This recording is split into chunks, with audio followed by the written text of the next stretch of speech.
Hey, good people. This is me Asif and welcome to my channel Neural Craft. আজকে C programming এর উপর একটি crash course launch করতে যাচ্ছি। Two be honest, এটাই হবে আমার ইউটিউব চ্যানেলের প্রথম ভিডিও। প্রথমে একটি প্রশ্নের জবাব দিয়ে নেই, সেটা হচ্ছে সি প্রোগ্রামিং কেন শিখবো? বর্তমান সময়ে এত জনপ্রিয় বেশ কিছু ল্যাঙ্গুয়েজ থাকার পরেও আমরা সি কেন শিখতে চাই, বা আমরা কেন সি শিখাতে চাই, বা বেশিরভাগ ইউনিভার্সিটিতেই কেন সি কে রিকমেন্ড করা হয় অ্যাবসলিউট বিগিনারদের জন্য। এটার বেশ কিছু কারণ আছে, এর মধ্যে অন্যতম দুইটা কারণ আমি মেনশন করতে চাই। একটা হচ্ছে সি হচ্ছে অন্যতম একটা প্রোগ্রামিং ল্যাঙ্গুয়েজ যেটার মাধ্যমে আমরা কম্পিউটারের সাথে বা হার্ডওয়্যারের সাথে খুব ক্লোজলি ইন্টারেক্ট করতে পারি। আর দ্বিতীয়ত হচ্ছে সি প্রোগ্রামিং অনেক ফাস্ট, যেটা আমি থাম্বনেইলে লিখে রেখেছি। আর যারা টুকটাক প্রোগ্রামিং এর সাথে পরিচিত আছেন তারা জানেন প্রোগ্রামিং এ টাইম এফিসিয়েন্সিটা কতটা জরুরি। তারপর আসি যে এই কোর্সটা কাদের জন্য, যারা অ্যাবসলিউট বিগিনার আছেন বা বিগিনার টু ইন্টারমিডিয়েট লেভেল, তাদেরকে টার্গেট করে কোর্সটা ডিজাইন করা হয়েছে। স্পেশালি যারা সি প্রোগ্রামিং খুব একটা পছন্দ করেন না, এই কারণে যে আপনাদের কাছে সি প্রোগ্রামিংটা কঠিন মনে হয়, আমি এই ভিডিও জুড়ে চেষ্টা করব আপনাদেরকে খুব সহজভাবে সবকিছু উপস্থাপন করার জন্য এবং একটু ব্যতিক্রমভাবে পড়ানোর চেষ্টা করব। যেহেতু অনলাইনে অনেক অনেক টিউটোরিয়াল অ্যাভেলেবেল আছে সি প্রোগ্রামিং এর উপরে, তারপরেও সি প্রোগ্রামিংটা অনেকের কাছে কঠিন মনে হয়। তো আমার ইচ্ছা থাকবে একটু অন্যভাবে পড়ানোর, যাতে আপনারা সি প্রোগ্রামিংটাকে ফিল করতে পারেন যে এটা আসলে খুব একটা কঠিন কোনো একটা প্রোগ্রামিং ল্যাঙ্গুয়েজ না। তাহলে চলেন আমরা ভিডিওর মেইন কন্টেন্টে চলে যাই। সি প্রোগ্রামিং এ যাওয়ার আগে আমি একটু ওভারঅল প্রোগ্রামিং ল্যাঙ্গুয়েজটা কি এটা নিয়ে একটু কথা বলতে চাই। প্রোগ্রামিং ল্যাঙ্গুয়েজটা কি এটা জানার আগে আপনার একটু চিন্তা করা লাগবে যে মেশিন কিভাবে কাজ করে, এবং মেশিনের মতো করেই আপনাকে চিন্তা করতে হবে। ল্যাঙ্গুয়েজ জিনিসটাই কি? নর্মালি ভাষাকে আমরা কনভারসেশনের মাধ্যম হিসেবে ব্যবহার করি। এই প্রোগ্রামিং ল্যাঙ্গুয়েজটাও তার কোনো ব্যতিক্রম নয়। এখানে আমরা মেশিনের সাথে কনভারসেশন করার জন্য আমরা মূলত প্রোগ্রামিং ল্যাঙ্গুয়েজটা ব্যবহার করে থাকি। তো ভাষার অন্যতম একটি শর্ত হচ্ছে যে বোধগম্যতা।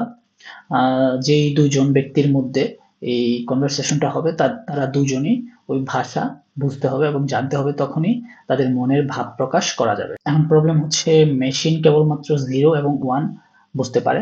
0 এবং 1 ছাড়া তার ডিকশনারিতে কোনো কিছুই নেই। সো এই ক্ষেত্রে কি প্রবলেম, আমরা কি করতে পারি যে আমরা তো 0 1 দিয়ে কোনো একটা ভাষা আমরা কিভাবে লিখবো? আমরা তো নরমালি ইংলিশে লিখতে পারি বা বাংলায় লিখতে পারি। আমরা তো 0 1 দিয়ে কোনো কিছু আমরা সেন্টেন্স মেক করতে পারি না, বা আমাদের মনের ভাবটা প্রকাশ করতে পারি না, বা আমাদের নিড যেটা আমরা কম্পিউটারকে বলতে চাই সেটা আমরা তো 0 এবং 1 দিয়ে বোঝাতে পারবো না। সো এক্ষেত্রে কি করা যায়? একটু চিন্তা করুন, যদি আপনি ধরেন যে আপনি স্প্যানিশ জানেন না, এখন আপনি আহ, স্পেনের কোনো একটা মানুষের সাথে কথা বলতে হবে। উম, তখন আপনি কি করতে পারেন? ধরেন যে টেক্সট করছেন, তখন আপনি আপনি আপনার ভাষায় একটা টেক্সট লিখলেন, ওটা গুগল ট্রান্সলেটর দিয়ে ট্রান্সলেট করে তখন সেটা আপনি ওই স্প্যানিশ লোকটার কাছে দিয়ে দিলেন। তখন তিনি বুঝতে পারবেন তার স্প্যানিশ ভাষায়। উনি যখন কোনো কিছু লিখে দিবেন উনার স্প্যানিশ ভাষায়, তখন আপনি সেটাকে আবার ট্রান্সলেট করে ইংলিশ বা আপনার নেটিভ ল্যাঙ্গুয়েজে নিয়ে আসতে পারেন। তো এই সেম কনসেপ্টটাই আমরা কম্পিউটার এই প্রোগ্রামিং ল্যাঙ্গুয়েজের মধ্যে আমরা ইউজ করতে পারি বা করা হয়েছে। সেটা হচ্ছে মাঝখানে একটি ট্রান্সলেটর কাজ করে, এরকম আমরা আমাদের ভাষায় লিখে দিব বা বলবো, সেটা হচ্ছে কম্পিউটার কম্পিউটার 0 এবং 1 এ কনভার্ট করে নিবে। কোনো একটা মাঝখানে একটা ট্রান্সলেটর থাকবে, সেই ট্রান্সলেটরটা কি করবে, 0 এবং 1 এ কনভার্ট করে দিবে এবং কম্পিউটার সেটা সেটা বুঝতে পারবে এবং আমাদেরকে তা আমাদের যে নিড ওটা ফুলফিল করে দিবে, বা আমরা কোনো একটা ইনস্ট্রাকশন দিলে কম্পিউটারটা সেই কাজটা করে দিবে।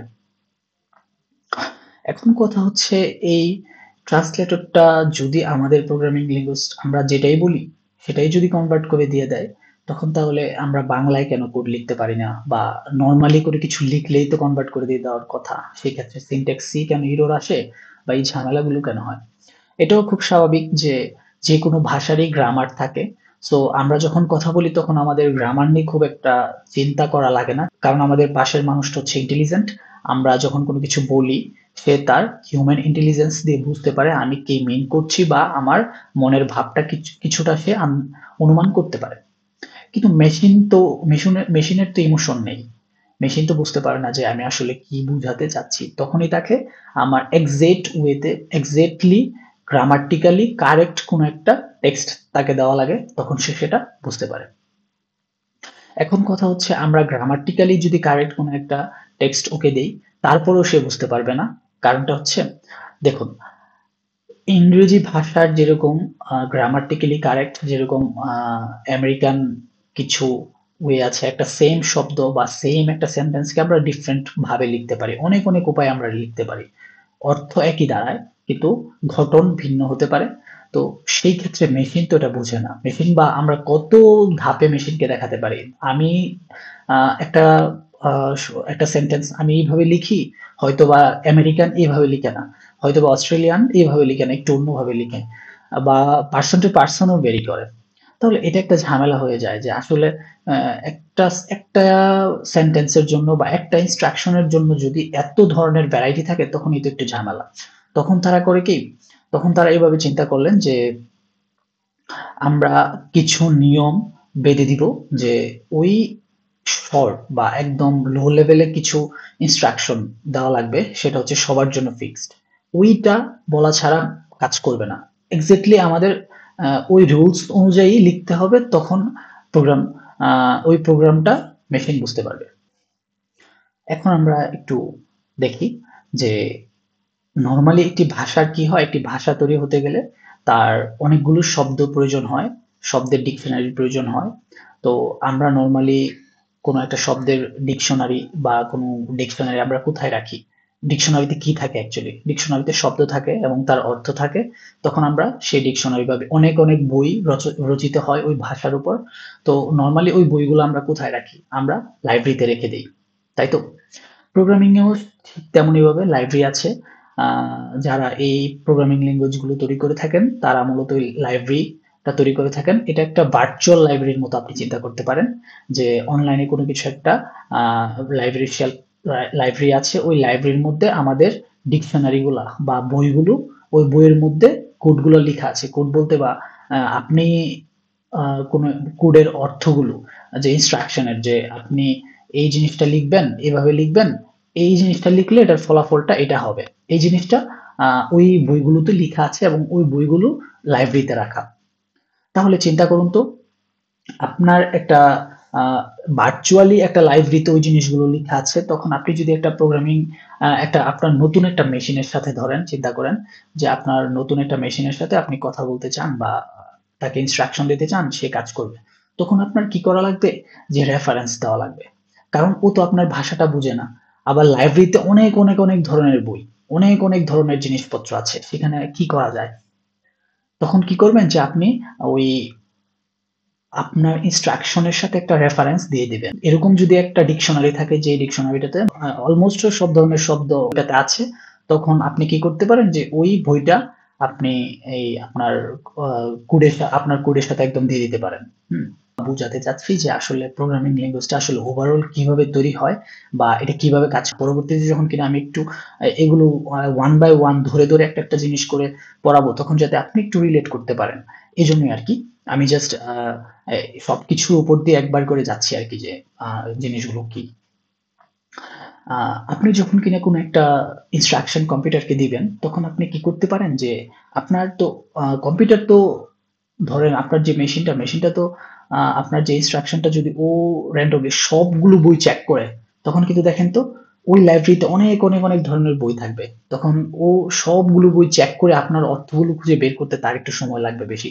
কিন্তু এর চেয়ে বেটার হয় না, আমি যেই জিনিসটা মেন করতে চাই বা যে কাজটা করাতে চাই, ওই কাজের বর্ণনাটা যেই বই লেখা আছে ওই বইটা আমি রেফার করে দেই।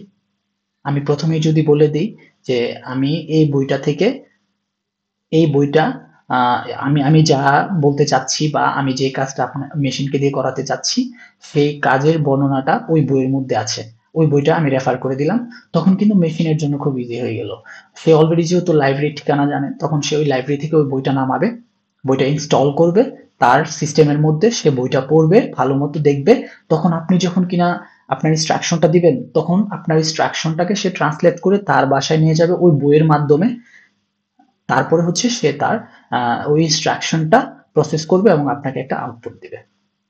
এটা হচ্ছে ওভারঅল একটা প্রোগ্রামিং ল্যাঙ্গুয়েজ এভাবে কাজ করে। আমরা যখন প্রোগ্রামিং এ কোড লিখি এবং ওইটা ওই প্রোগ্রামিং ওই কোডটাকে প্রসেস করে আমাদেরকে একটা আউটপুট দেয়। ঠিক এই ওয়েতে আমি এতক্ষণ যা বললাম জাস্ট আপনি শুধু এই জিনিসটা একটু মাথায় রাখেন, আপনি যেই ইনস্ট্রাকশনটা দিচ্ছেন ওই ইনস্ট্রাকশনের বর্ণনাটা কোন বইয়ের মধ্যে আছে ওই লোকেশনটা আপনি দিয়ে দেন, ওই বইয়ের নামটা দিয়ে দেন, তখন ওই মেশিনটা কি করে গিয়ে ওই বইটা ওর সিস্টেমের মধ্যে ইনস্টল করে নেয়।